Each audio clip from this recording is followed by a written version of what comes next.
I was a loner, and I did not like to engage with a lot of people. And that made me feel safe. But it was a false sense of reality because I was desperately lonely. I didn't like who I was, and I was buried in this deep, dark pit of sadness. I was lost. I was a wandering soul without purpose or direction.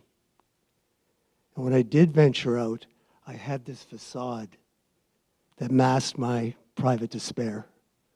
I didn't think that I was good enough, and I was fearing judgment from others. There were many experiences as a kid that really had a profound effect on what I believed in myself. In kindergarten, I remember I was having fun and I was really happy and excited about grade 1. Because there were so many students applying for grade 1 and there weren't enough spaces, I was held back and had to wait next year and repeat kindergarten again. I couldn't understand why. I wanted to go to grade 1 now. I was so disappointed and very unhappy. And when I went to kindergarten again, I misbehaved. And I spent a lot of time in the corner on my mat, alone. When I was older, I used to joke, oh, I failed kindergarten. And actually, I believed I had. About a year later, I was learning how to ride a bicycle with training wheels. And one day, I took them off, and I was able to ride my bike. I was so excited. I looked around, and it was still and quiet. And nobody was there to cheer me on. My excitement turned to anger. Where's my father? Why isn't he here? I decided at that time that I was going to be doing things on my own, alone. In the same time frame, I was watching TV with my dad and sister, and on the TV program, this guy was sitting in a wheelchair because he had lost his legs. And I was curious.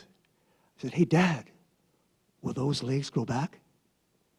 Well, my father lost it, and he reprimanded me.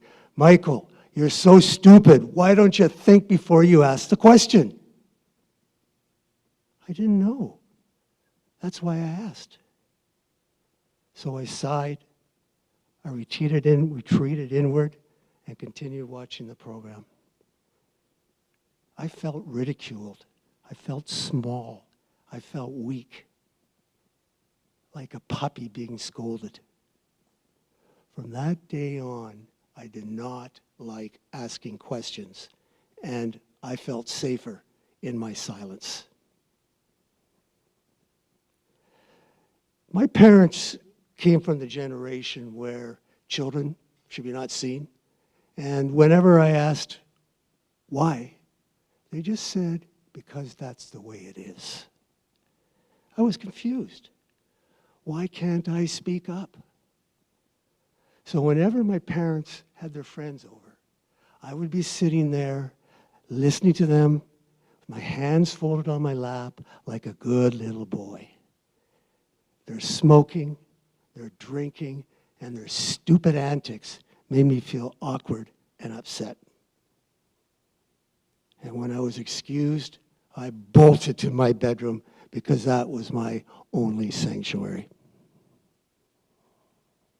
I remember the dining room table, eating with my family, my dad, my sister, my mom, and my dad would always hold court. And when I wanted to be part of that conversation, he would tell me, Michael, keep quiet and finish your dinner. I glared at him in contempt. So I complied, and I immediately left the room, feeling dismissed and not heard. So when I was growing up, I believed that I did not have a voice, and it was best just to keep quiet. When I was 12 years old, I was really excited. I was going on a train with a roommate from Winnipeg to Calgary to visit my godfather. I was so excited. I was going alone. I remember sitting in the dining car, and I was approached by a stranger, a man.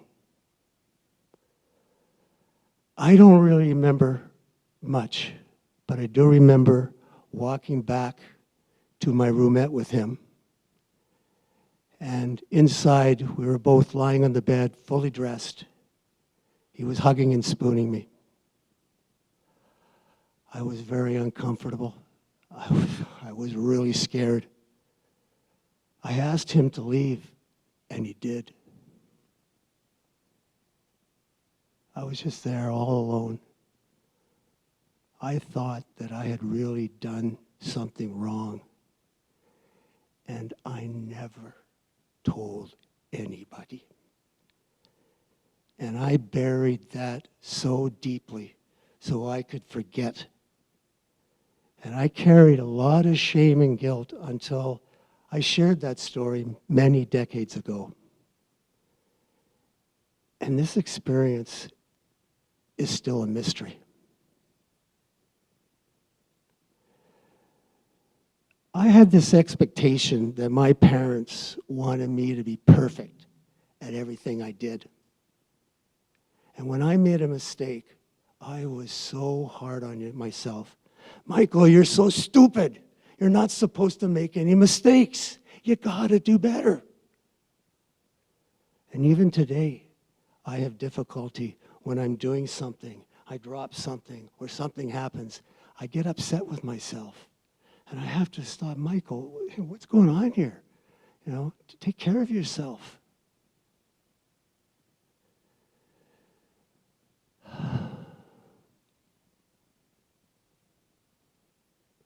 When I was 12, I started smoking cigarettes. It was cool. I felt a sense of belonging with my other friends who were smoking. At 15, we started drinking beer. And I was a lousy drinker from the get-go.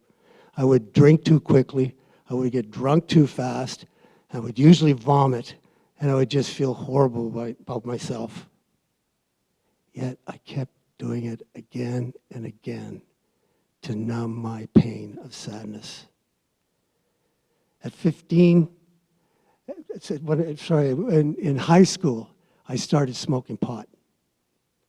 And I like how it made me feel. It was different than alcohol. And I seemed to have this sense of freedom and control. And what I was aware of is the excitement in the ritual of using. It's the thinking of doing it. It's the getting it. It's the preparing. It's the doing. And it felt great for a while. Then it was over until the next time. I considered myself a recreational user. And I was aware that when I overindulged, I became more disconnected and more isolated. And then when I was thinking I was numbing my sadness, I was also numbing my joy. So numbing wasn't being selective, it was numbing all my feelings. When I was 45, I had a successful real estate career, yet I was feeling empty and restless.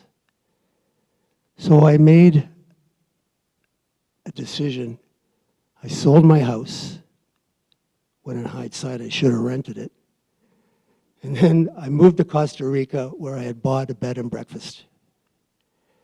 And I remember the first night sitting there, looking around, and I had this deep feeling that it wasn't going to work out. I had made a mistake, and I had already failed. Okay, I'm going to do my best, and I can see if I can make this a go. Yet over the 2 years that I was there, I started increasing my drug use so as to cope with the situation and numb the pain of failure. And what happened was my business was failing. I was struggling. And I realized that this isn't going to work. And I felt so dejected and so deflated that I was decided it was time to let it go and go back to Vancouver and see if I could get my life back on track. When I arrived in Vancouver, I had gone to a psychologist to help me with my problems. And during the session, she asked me, Michael, how do you feel about the death of your father? And I said, I don't feel anything. She was surprised. I thought she was surprised. And she said to me, are you emotionally dead? Oh, I didn't like being called out, and I felt really triggered. I never came back. And I thought, maybe she was right. And that's why I was so offended and felt upset. A year later, I was working in a fine dining room, and I met my partner, Jenny. And we embarked on a healing journey. And we've been together now for 24 years. And for that, I am very grateful. And thank you, Jenny.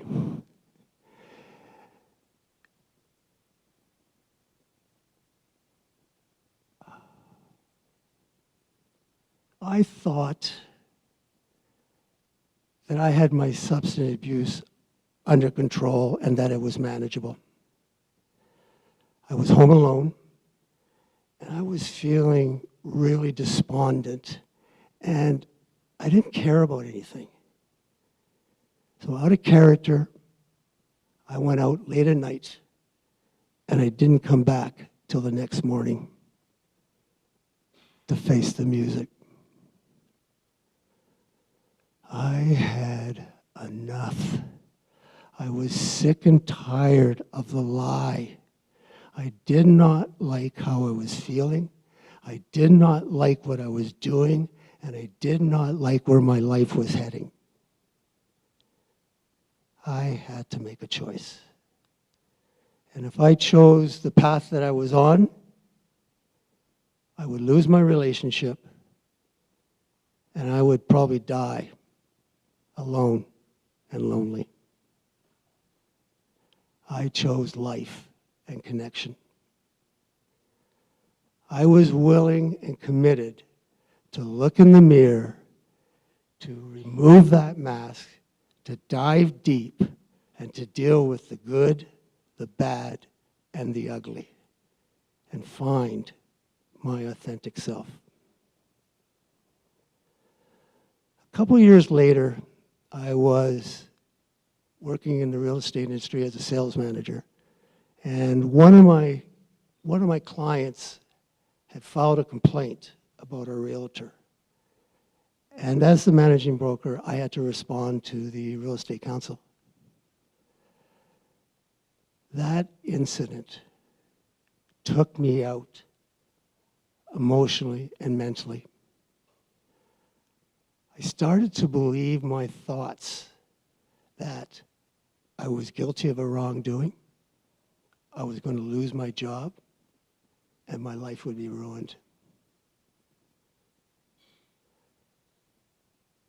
And not soon after, I found myself standing on the Lionsgate Bridge, looking to see where the best place would be to jump.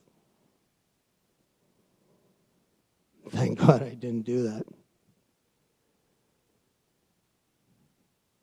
I white-knuckled it alone, all by myself. I didn't tell anybody, and I didn't even tell Jenny.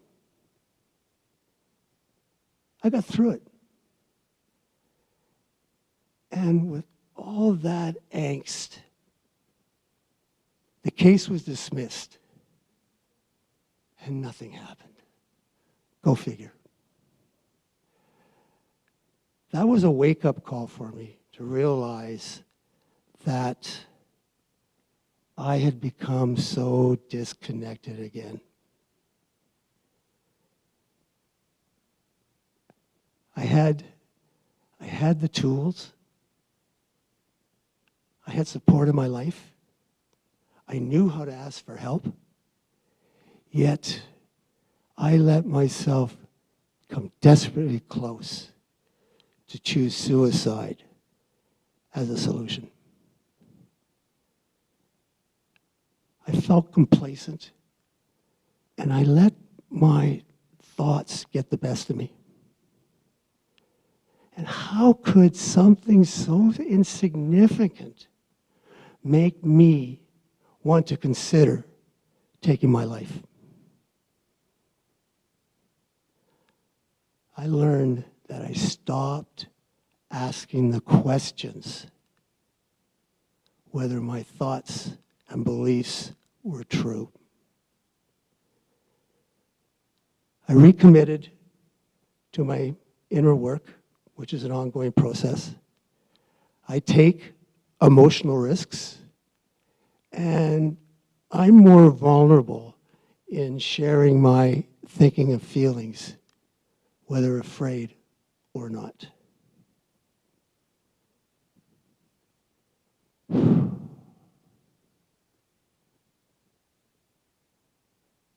I ask myself, am I willing to sacrifice my life for not doing the work? I'm committed to my recovery. It's my gift to me. I want to live, and I want to experience life. And so I have to do the work.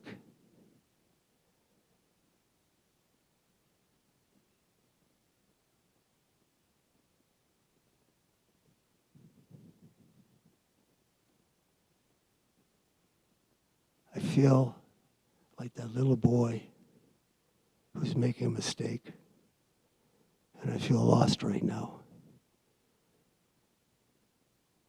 And I feel sad.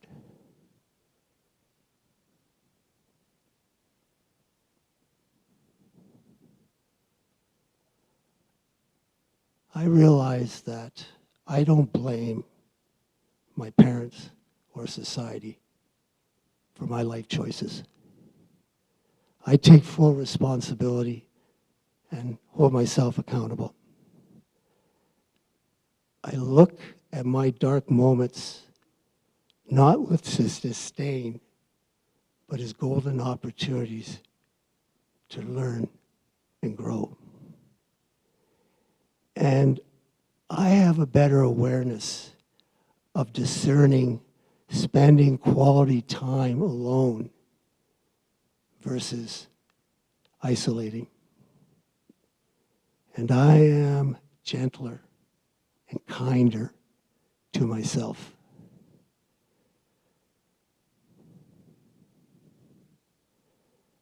For almost 2 decades, I've been clean and sober. I feel good. I feel comfortable in my own skin. I can look in the mirror and see my authentic self. I am connected and I'm at peace. And I am so grateful for where I am today. And I'm excited about where I am going tomorrow. I was never lost. I was always here.